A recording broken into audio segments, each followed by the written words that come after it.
Bonjour les amis, bonjour à tous, bienvenue dans Un jour une carte. Nous sommes aujourd'hui le dimanche 10 décembre. Bon, pour ce dimanche, j'ai repris le tarot, quand même. Mademoiselle Lenormand, c'est très bien, mais le tarot, c'est quand même mon dada. Alors, et c'est le tarot des petites âmes.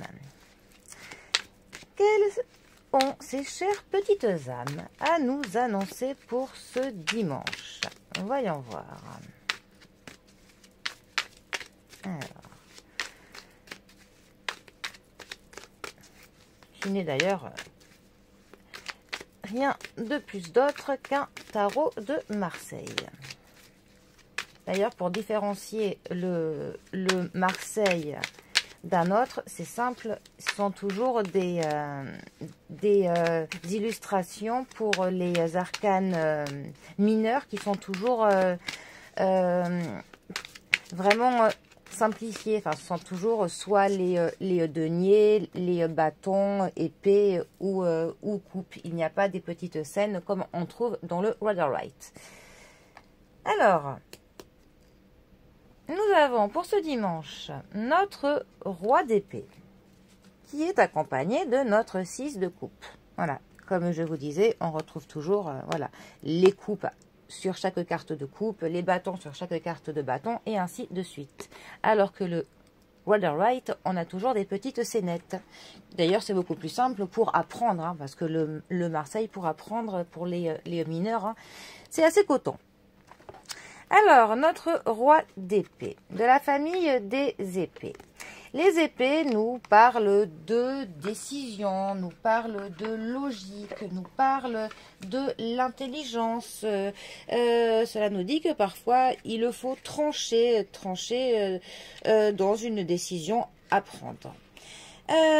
Notre roi d'épée, plus particulièrement. Alors, c'est vraiment le conquérant, hein, ce personnage, mais il est ambigu un peu. C'est un personnage qui est stratège, qui est vif d'esprit, qui est très intelligent. C'est un homme qui, pour le coup, saura trancher entre deux choses. Ça nous parle vraiment de pensée, de la réflexion, du fait de maîtriser quelque chose, de maîtriser son domaine de travail, de maîtriser ce que l'on pense, de se maîtriser soi-même.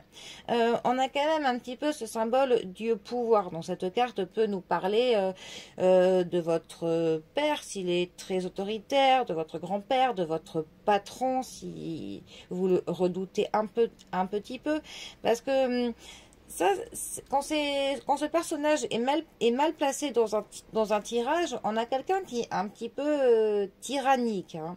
Voilà. Après, il faut voir si c'est le consultant qui s'identifie à ce personnage ou si c'est un homme de son entourage. Ça vaut pour la consultante aussi. Ensuite, alors, notre 6 de coupe.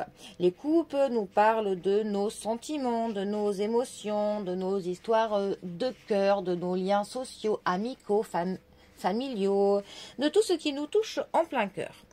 Le 6 de coupe, qui contrairement à certaines cartes des coupes, hein, qui sont toujours axées sur ce qui est des relations aux autres, le 6 de coupe, c'est plutôt les émotions de l'ordre de l'intime.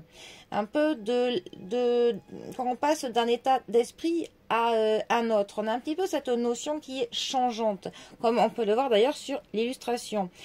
Parfois, un petit peu le fait de changer d'humeur, d'état d'esprit, d'être changeant, de passer d'une émotion à une autre.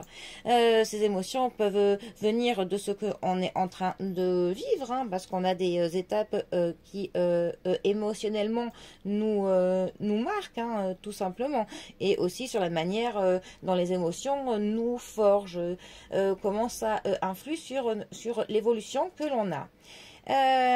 Ça peut nous mettre en garde, cette carte, par rapport à quelque chose qui pourrait bloquer justement notre cheminement, notre évolution. Voilà.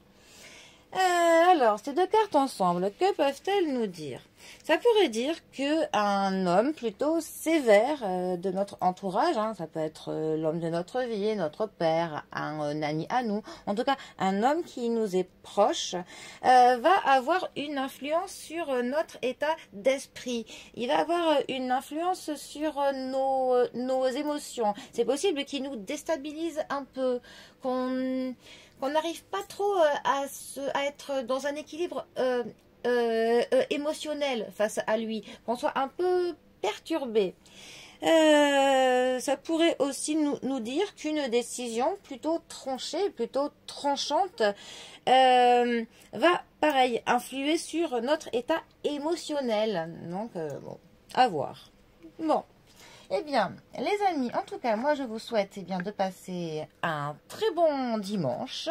Prenez bien soin de vous, bien soin de vos proches. Et je vous dis à bientôt pour un prochain tirage. Allez les amis, à bientôt. Bisous à tous.